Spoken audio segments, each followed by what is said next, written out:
help lead the efforts to overturn the 2020 election results? Will you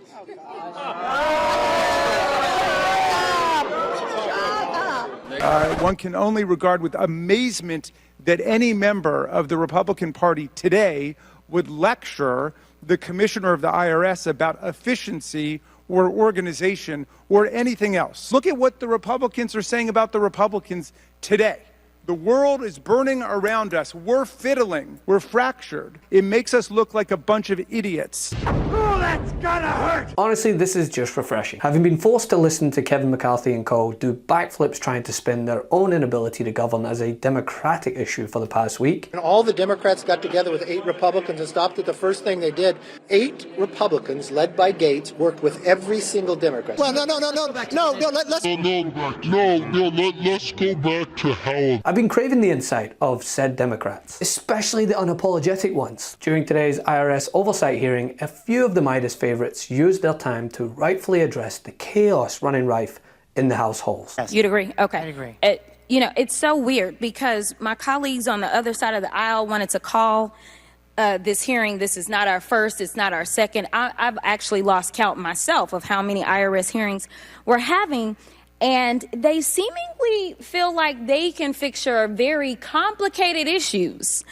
But somehow they aren't good at simple math that would get them to a speaker, right. So we've been 3 weeks without one. And ending with a powerful sentiment from Jamie Raskin, in which he destroyed the Republican Party using the words of the Republican Party. And promised at the beginning of the Trump administration, and we're right in the throes of it. One can only regard with amazement that any member of the Republican Party today would lecture the commissioner of the IRS about efficiency or organization or anything else. Look at what the Republicans are saying about the Republicans today on Capitol Hill as we live through all of the reverberations of the Chaos Caucus. So, the world is burning around us. We're fiddling. We don't have a strategy. That's Representative Steve Womack, Republican from Louisiana.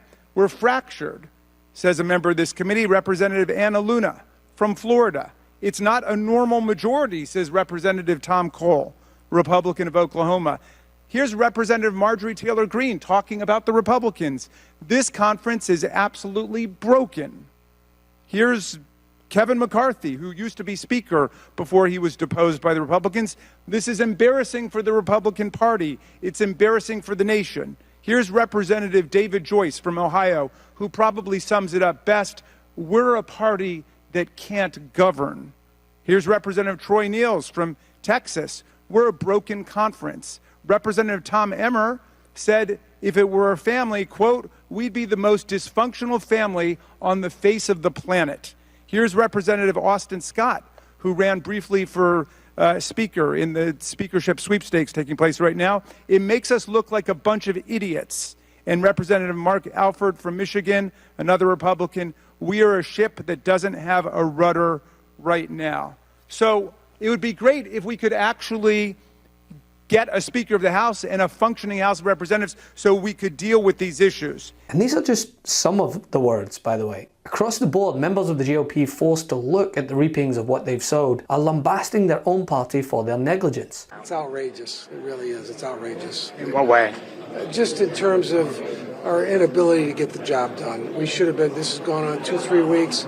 People are upset back home. I have a district of, like all of us, 800,000. They're very upset. The calls we're getting and everything else. They just feel like we can't manage. Yes, the world is burning around us. We're fiddling. We don't have a strategy. To begin this Congress, and unfortunately, we're even more divided now. You have been fractured and completely chaotic. It isn't that we're the party of the rule of law, because obviously we don't believe in the rule of law if we aren't willing to say that the election results were accurate. Pointing fingers and even, dare I say, pissing off the hosts of their once loudest and most propaganda-ridden megaphone, Fox News. And you might have to have some whipping going on here where Tom Emmer, as the nominee, he is the whip, needs to make sure that he has the votes lined up. I mean, if you're the whip, you're supposed to be able to count the votes right on a vote on the floor. And, sometimes that's been an Achilles heel for Republicans lately. Yeah, you know who did it well? Boy, she could count votes, Nancy Pelosi. And Republicans watch that from across the aisle with awe. Republicans just very determined not to have a voice, it seems. Whatever they do, they want to make sure that they don't have a voice. And that's when you know times are pretty tough. But all we can do as this disaster ensues is highlight the words from those who are working on behalf of their constituents. And we need to get strategic military economic assistance to our democratic allies in Ukraine, in Israel. And it's just absurd that the GOP has plunged us into this chaos.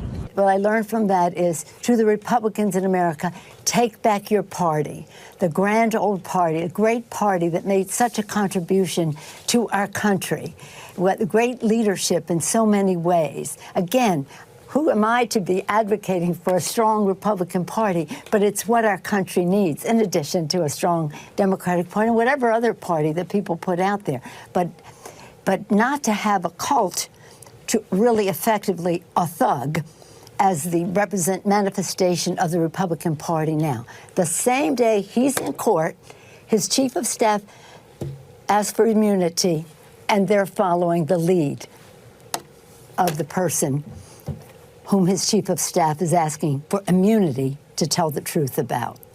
Something's wrong with this picture. And I just think that if we can just get over this, and the Republicans can be their true self, their conservative self, not fringe element off the spectrum of where you are in terms of the role of government. They don't believe in governance.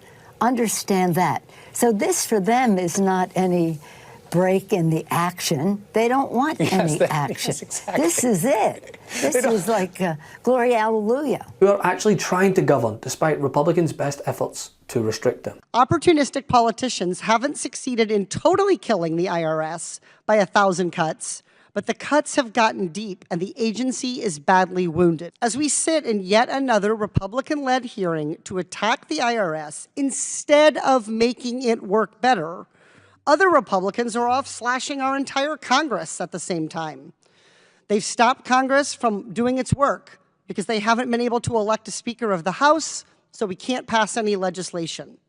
The most opportunistic Republicans have spent so long attacking our government that now Republicans don't even trust each other.